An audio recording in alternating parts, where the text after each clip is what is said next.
Doctor Rubén Hernández, encantado de recibirte en el programa Reto Siglo XXI. Igualmente.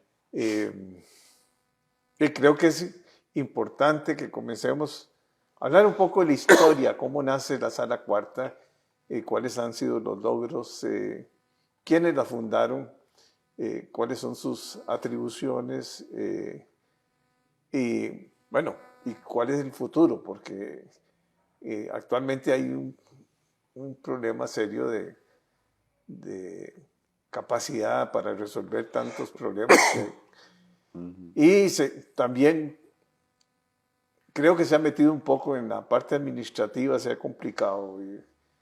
Es que la corte no está manejada por administradores, sino que está manejada por abogados y con todo el Eso es, respeto, sí, no, no. los abogados es como la caja del Seguro Social, o sea, debieran de tener gente especializada en Sí, administración, ¿verdad? así es. Bueno, encantado de recibirte. Muchas gracias. Felicidades por el cumpleaños, para comenzar. Gracias. Bueno, en realidad la sala nace, o el nacimiento de la sala está totalmente ligado a mi carrera, tanto en la Facultad de Derecho de Costa Rica como en Italia. ¿Por qué razón? Porque cuando yo estudiaba Derecho, el derecho constitucional prácticamente no existía. Rodolfo Pisa decía plásticamente que en esa época la Constitución no solo servía como adorno en los escaparates de los abogados, porque nadie la aplicaba y nadie lo usaba, nadie sabía lo que decía. Entonces la enseñanza del derecho constitucional era muy pobre, era como unos textos mimeografiados, don Manuel Antonio Vargas, que lo que hacían era explicar uno por uno el artículo de la Constitución, cada artículo, sin referencia a doctrina ni a jurisprudencia ni nada. Paradójicamente, en derecho administrativo quedaba Eduardo Ortiz, ahí sí se aprendía constitucional. ¿Por qué? Porque los principales institutos de derecho administrativo están basados en la Constitución. Entonces, Eduardo Ortiz iba a explicar o explicaba esos principios constitucionales del derecho administrativo. Y ahí se aprendía un poco constitucional. Cuando ya fui a terminar, ella solicitud de Eduardo Ortiz, él quería que me fuera a Italia a estudiar derecho administrativo. Sin embargo, faltando como 4 meses para irme, un día me llamó y me dijo que mejor estudiara constitucional porque en el país ya había en ese momento Mauro Murillo y Álvaro Fernández estaban en Italia y había como 10 o 12 que venían más o menos de mi generación que querían irse a Francia, Italia y España a seguir administrativo. No había nadie constitucional, entonces me dijo que por qué no estudiaba constitucional.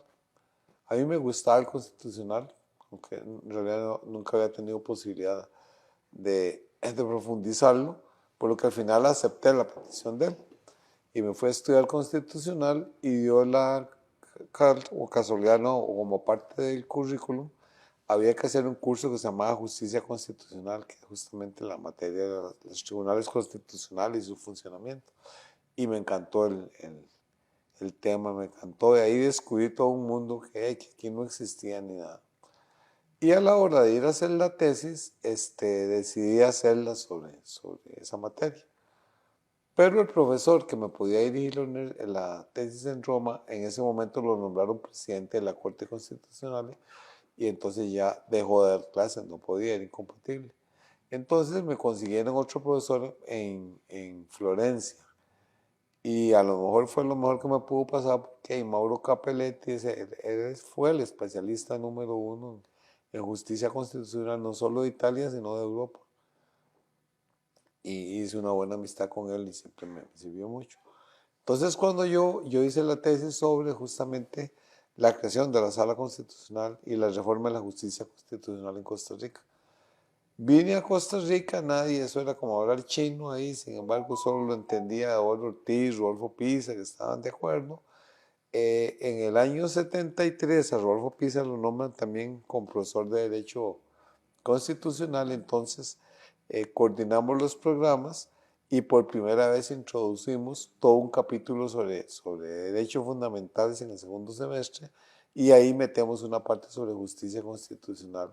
Y ahí entonces los estudiantes empezaron a palparse, a saber de qué se trataba. Luego en el 75 se celebra el segundo Congreso Iberoamericano de Derecho Constitucional en el Estado de Colombia, y ahí conozco a un gran jurista mexicano que se llamó Héctor Félix Zamudio, y Héctor Félix Zamudio había trabajado con Capelletti, eran muy amigos, entonces ya le conté mi relación con Capelletti, y me dice, a propósito, usted tiene que luchar por cambiar la justicia constitucional en Costa Rica, porque es una vergüenza que el país más democrático de América tenga No esa tengo porquería un de tribunal que no tenga un tribunal, y además especializado. la regulación es una barbaridad. Entonces eso me incentivó más. Y en el 78, Gerardo Trejos, que recién había fundado ¿cómo se llama? La editorial Juricentro, me publicó la tesis y Capelletti me le hizo la introducción. Y entonces eso empezó a divulgarse mucho. Entonces ahí más o menos ya la gente empezó a tomar conciencia. Y en 1982, cuando entra Luis Alberto Monge de presidente, nombra a don Carlos José Gutiérrez ministro de Justicia, que además de ministro de Justicia era mi suegro. Entonces yo le propongo a don Carlos que creemos una comisión para elaborar un proyecto de reforma de la jurisdicción constitucional. Me dice que sí. Entonces yo elaboro el proyecto y empezamos a reunirnos en una comisión como de 5 o de 6 en el Ministerio de Justicia una vez por semana. A esa llegaba, por cierto, don Fernando Coto, por dicha, ahora les voy a explicar por qué. Luego de varios meses ya salió un texto y don Fernando Coto dice, no, vea, si este texto no es avalado por la Corte Plena en la Asamblea no tiene ninguna posibilidad. Y dice, yo voy y yo ahí trato de pasarlo, aunque yo sé que hay mucha reticencia que se pueda aprobar. Él se llevó el texto y efectivamente como a los 2 meses vino con el texto aprobado con 2 o 3 cambios que le hicieron en Corte Plena, y le dijo, ya don Carlos José era ministro de Relaciones y lo había sustituido Hugo Alfonso Muñoz. Entonces le dijo don Fernando Coto, no, vea, esto no puede presentarlo el Poder Ejecutivo porque la Asamblea lo rechaza. Si lo presenta la Corte Plena, nunca han rechazado un proyecto a la Corte Plena. Entonces, él se presentó como si fuera una iniciativa del Poder Judicial, no del Poder Ejecutivo, que en realidad la iniciativa era del Ejecutivo. Entonces se presentó y se llegó a la corriente legislativa. Ahí empezó la discusión en la Comisión de Asuntos Jurídicos que presidía Luis Fishman, y fue muy abierto él, y entonces permitía que Eduardo Ortiz, Rodolfo Pieza y yo fuéramos y presentábamos mociones, y ahí se iba pasando, y ya el texto estaba a punto de ser dictaminado, cuando en septiembre o octubre de 1984 sale el segundo dictamen sobre la penetración del narcotráfico en Costa Rica. Eso fue una bomba en esa época. Y entre las observaciones o las recomendaciones que hacían, no sé por qué, decían que había que hacer una reforma profunda en el Poder Judicial, y entre ellas crear un tribunal constitucional. Se les ocurrió meter. Entonces, eso salió en noviembre, el dictamen, y el 14 de diciembre se publicó un decreto en el cual se formaba una comisión para redactar la reforma constitucional respectiva. Curiosamente, en enero ya del 85 sale dictaminado el proyecto de la Comisión de Asuntos Jurídicos, y en teoría debería ir al plenario. Pero se le dio más importancia a esta comisión, y lo que se hizo fue integrar a representantes del Poder Judicial, de la Procuraduría General de la República y del Colegio de Abogados para elaborar la reforma constitucional, aunque en realidad eso ni participaron. Al final sale la reforma, se presenta en abril, se aprueba rápidamente, y luego en junio del 85 se aprueba en segunda legislatura. Entonces es sobre la posibilidad de crear una sala especializada. ¿Por qué? Porque el proyecto original no contenía una sala especializada, porque eso implicaba reforma constitucional y era muy, muy complejo.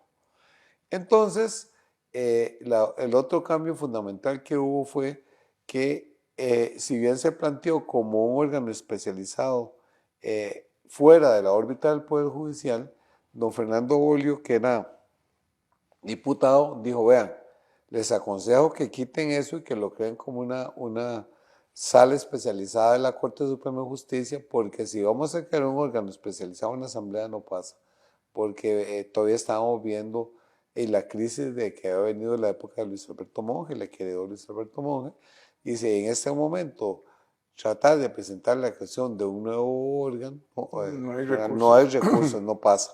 Entonces se le hizo caso, por dicho, si no, no hubiera pasado. Entonces, como ya esta reforma constitucional abría nuevos espacios, porque ya era un tribunal especializado, entonces había que adaptar totalmente el proyecto ya aprobado en comisión a la nueva realidad jurídica. Entonces a eso, ahí se creó una comisión, Luis Paulino Mora era el ministro de Justicia, entonces en la oficina de Luis Paulino nos reuníamos Luis Paulino, Rodolfo Piz, Eduardo Ortiz y yo, y ahí empezamos a cambiar todo y a presentar las mociones. Llevábamos las mociones que se las damos a diputados para que fueran aprobando. Eduardo Ortiz tuvo un problema de salud y entonces casi tuvo que retirarse. Llegaba muy alternativamente, no llegaba siempre. Pero en realidad la mayoría de las reformas del fondo no se hicieron en el Ministerio de Justicia, sino que los hacíamos de noche en la casa de Rodolfo Pisa.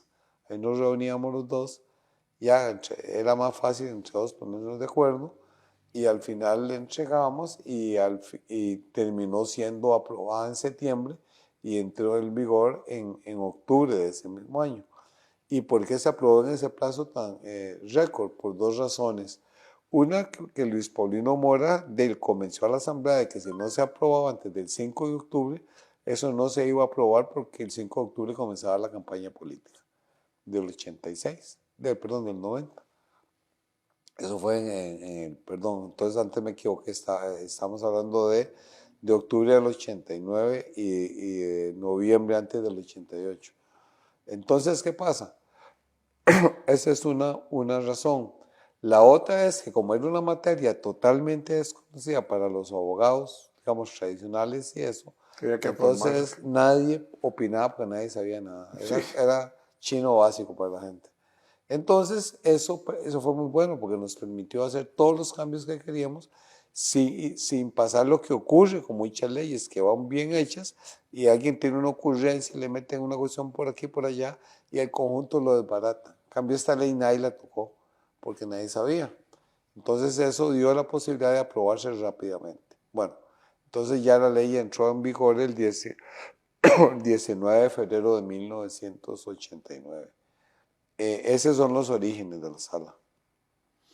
Y estamos hablando de más de 30 años, ¿verdad? 34. Habrá que hacer reformas porque Claro, o sea, ya el tiempo está maduro para que la sala salga de la órbita del Poder Judicial y sea un órgano independiente. Eso es necesario por varias razones. Una, al ser los magistrados de la sala, aparte de la Corte Plena, pierden 2 días de los 5 que tienen para ejercer semanalmente en actividades administrativas.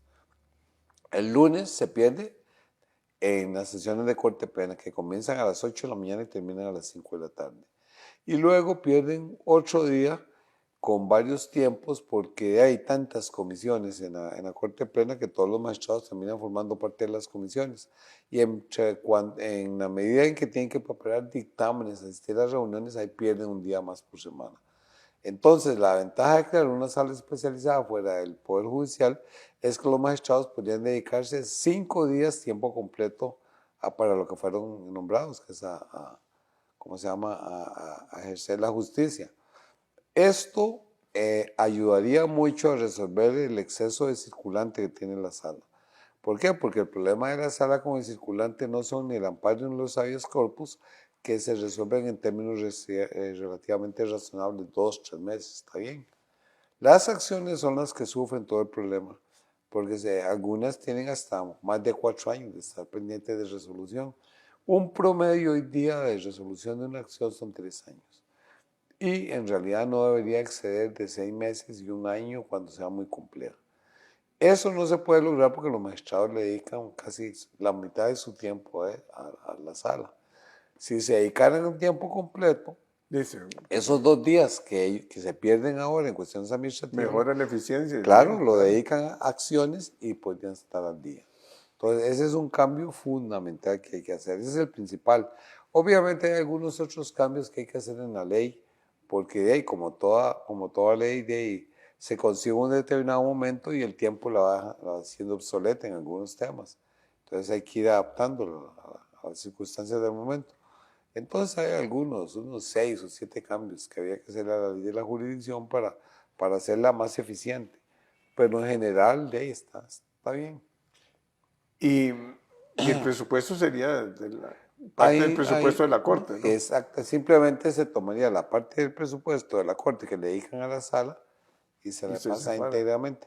Solo habría un costo inicial que es la parte administrativa, porque ahí, lógicamente si la Corte va a ser un tribunal independiente va a tener que tener una auditoría y Sí, recursos humanos, un par de oficinas de esas administrativas, pero el costo muy bajo. es muy bajo.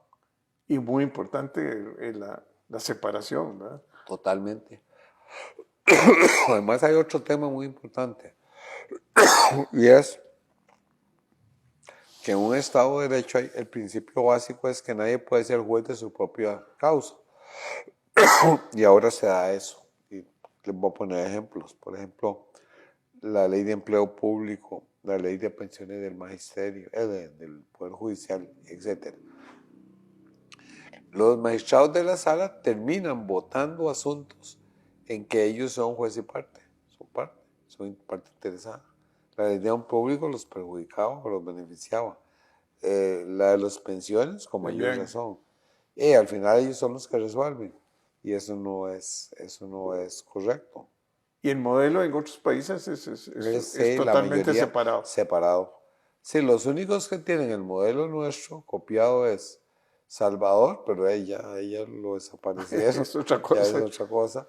Y el otro también es Venezuela igual, pero ahí tampoco ahí no funciona. ¿Y ya hay presentado algún proyecto para separar? Sí, la diputada Gloria Navas presentó uno hace como 22 días, junto con 9 diputados más, porque por un proyecto de reforma se requieren 10 diputados. Ahora lo importante, tienen que someterlo a discusión para ver si se acepta o no a trámite. Y si se acepta, iría a una comisión que durante 20 días lo estudie y rinde un dictamen. Y ya a raíz de ese dictamen y propone ya la redacción definitiva de la reforma, y ya en ese momento ya entraría en la orden del plenario a discutirse. Pero es una ley correcta, no No, necesita mayoría. es una reforma constitucional. Ah, entonces Sí, requiere claro. dos Es que, legislaciones. sí, legislatura. Hay que reformar el artículo 10, el 48, el 128 y el 176. Hay que reformar 4 artículos. Pero son muy pocas, es para que no haya incompatibilidades. Porque básicamente el 176 y el 128 hablan de sala constitucional. En realidad hay nada más de ponerle en lugar de sala tribunal. Y el 10 sí es mucho más, ahí sí hay una reforma de fondo, porque hay que regular, digamos, todo el aspecto de los magistrados y el funcionamiento de la sala. Pero bueno, ya está en la corriente legislativa. Así es. Ya ahorita comienza a haber una discusión a nivel nacional, porque Sí, ya se ha dado alguna.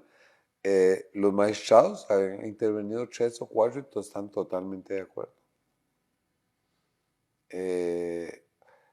Me contaban ayer, por cierto, que otro que le dio el espaldarazo fue el expresidente Oscar Arias, y es muy importante porque durante su gobierno fue que se creó la sala. bueno, yo creo que esos son de los grandes cambios que hay que hacer en este Ojalá, país, sí, ¿verdad? totalmente de acuerdo. Porque esos sí son proyectos relevantes, ¿verdad? Exactamente, así No es. seguir discutiendo ahí un Tonterías que montón sí, de proyectos que no conducen a nada. no aumentan o no mejoran la productividad o la competitividad del Estado, ¿verdad? Así es, Porque el sí, Estado está totalmente colapsado. colapsado. Sí, Y yo creo que esta sería una de las sí, reformas sí, que le daría un poco de aire, de oxígeno de ahí, sí. oxígeno. Entonces, sí, ojalá que se tramite rápidamente, pueda ser aprobado. Ojalá en esta y en la próxima legislatura. El proyecto tiene un par de transitorios y el principal es que dice que entre en vigor la ley en enero siguiente después de que se apruebe en segunda legislatura. Si así fuera, se aprobara el año entrante en segunda legislatura, la ley entraría en vigor el 1 de enero del 25. Sí. Bueno, si Sí. la aprueban en esta legislatura. Y si no, digamos, el año entrante y la otra, entraría en vigor el 1 de enero del 26. Bueno, yo creo que ya eso No, sí no, una gran ganancia y es una situación diferente. Bueno, muchas gracias. No, hombre, mucho Rubén. gusto, estamos a la Ha hora. sido una clase histórica, más que todo historia Sí, y ver la problemática que tiene, ¿va? Porque ahora de todos los problemas de la caja van a parar a revisar, todos, la caja, todos los problemas van a parar ahí. Sí, y la gente dice, pero aquí no pasa nada, ¿no? Bueno, es que estructuralmente está complicado, ¿no? Exacto. Bueno, muchas gracias. Bueno, mucho gusto. Encantado.